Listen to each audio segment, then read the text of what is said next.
Hola, espero que esté muy bien. El día de hoy les vamos a hacer la sustentación grupal sobre distribución de probabilidad. Nuestro grupo de trabajo está conformado por Naidu Jimena Murillo Acevedo, Mayra Alejandra Roa Bonilla y quien les habla, Omar Sofía Puello Díaz. Espero que sea de su agrado y que esté muy bien. Voy a hablar sobre la distribución de probabilidad de student y la distribución de probabilidad de Poisson. Y el día de hoy voy a comenzar hablándoles sobre la distribución de probabilidad de student. Esta es básicamente una distribución de probabilidad que estima el valor de la media de una muestra pequeña que es extraída de una población que sigue una distribución normal y de la cual no se conoce la desviación típica. Básicamente, cuando se tienen muchos datos, se va a realizar una distribución normal, pero cuando se tienen pocos se necesita la distribución t-student, que es la que ayuda a que se acerque más a los parámetros poblacionales.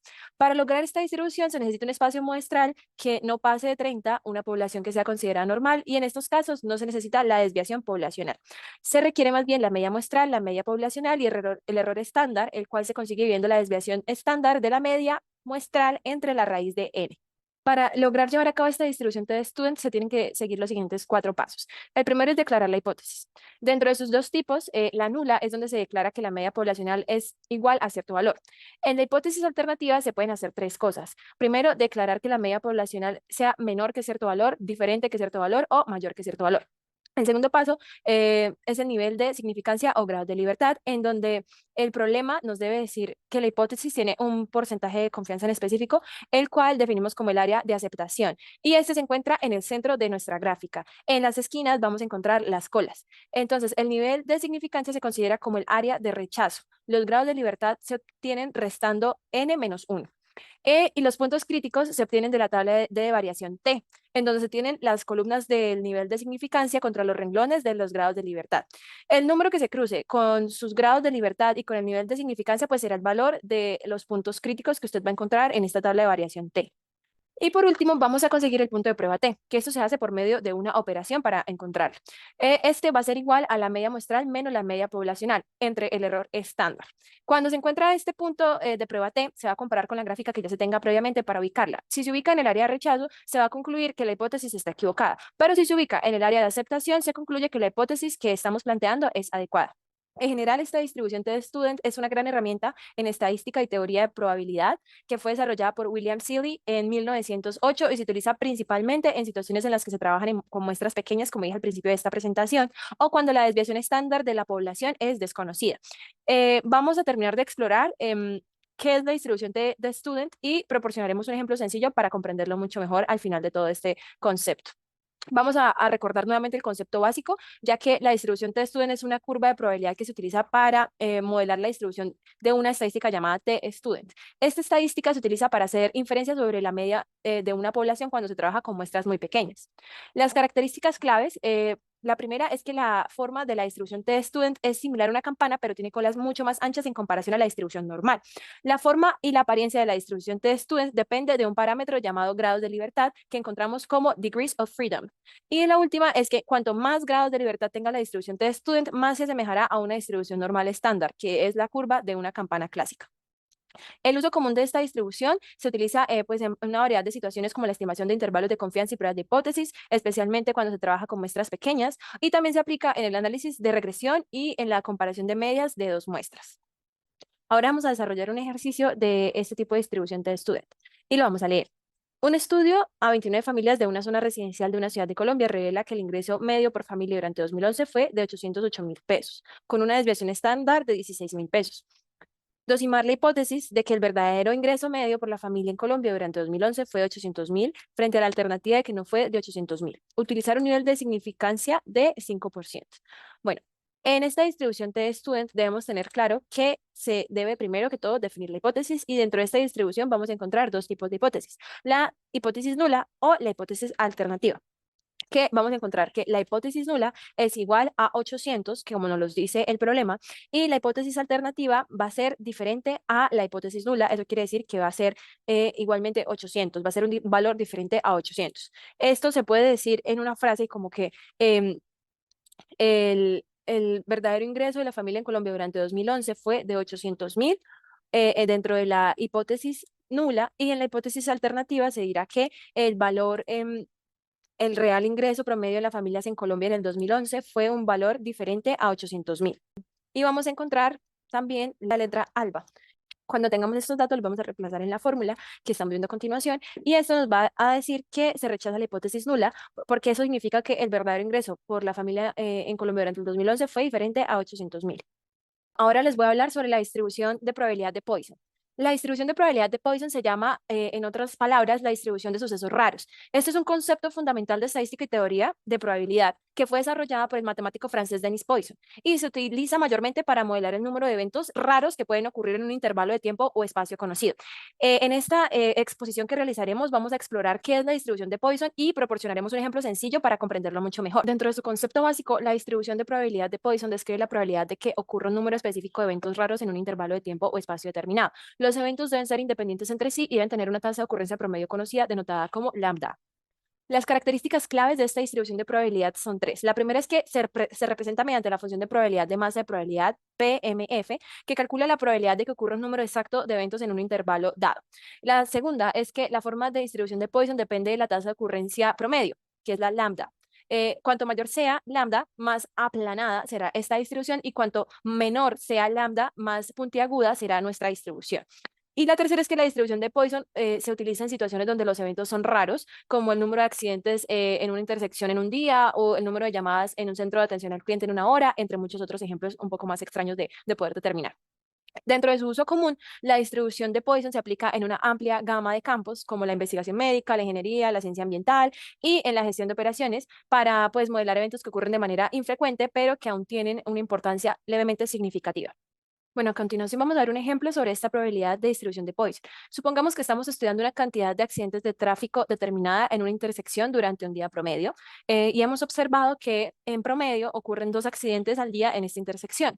Lo que primero vamos a hacer en esta distribución de Poisson, que la vamos a usar en este caso, es calcular la probabilidad de que ocurran exactamente 3 accidentes en un día con lambda, que en este caso lambda va a ser igual a 2. Luego se va a utilizar la fórmula PMF de Poisson y esto nos va a dar el número de eventos deseados. Luego vamos a calcular la probabilidad y ahí vamos a encontrar el resultado. Y esto lo que va a significar es que la probabilidad de que ocurran 3 accidentes en un día en esa intersección es del 13,53%. Como conclusión, podríamos decir que la distribución de probabilidad de Poisson es una herramienta muy importante para modelar eventos raros que ocurren en un intervalo de tiempo o espacio conocido, que se utiliza en una variedad de aplicaciones prácticas y también que proporciona una forma efectiva de calcular la probabilidad de que ocurra un número específico de eventos raros en situaciones del mundo real. Mi nombre es Alejandra Roa y el tema me corresponde a la introducción a la distribución chi cuadrada. En esta exposición sobre la distribución de probabilidades chi cuadradas, antes de adentrarnos a los detalles técnicos, más fundamental es fundamentalmente tener en cuenta la comprensión clara y concisa de lo que es y lo que representa la distribución. Vamos a tener puntos a definir, que es la definición de chi cuadrada.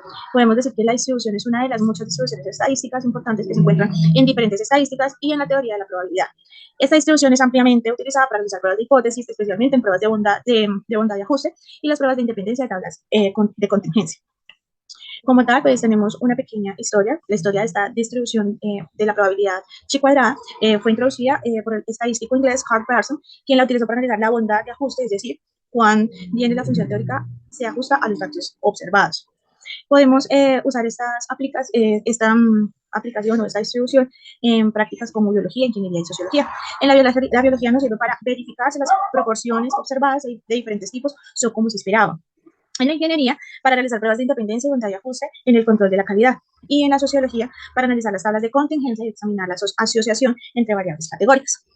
Como tal, la fórmula que estamos presentando en este momento, viendo en pantalla, la función de ella es la función de densidad de probabilidad de distribución chi cuadrada, la que estamos viendo, donde X es la variable aleatoria, K es el número de grados de libertad y R es la función de gamma. Entonces, podemos decir, en este caso, vamos a hablar sobre las aplicaciones versátiles.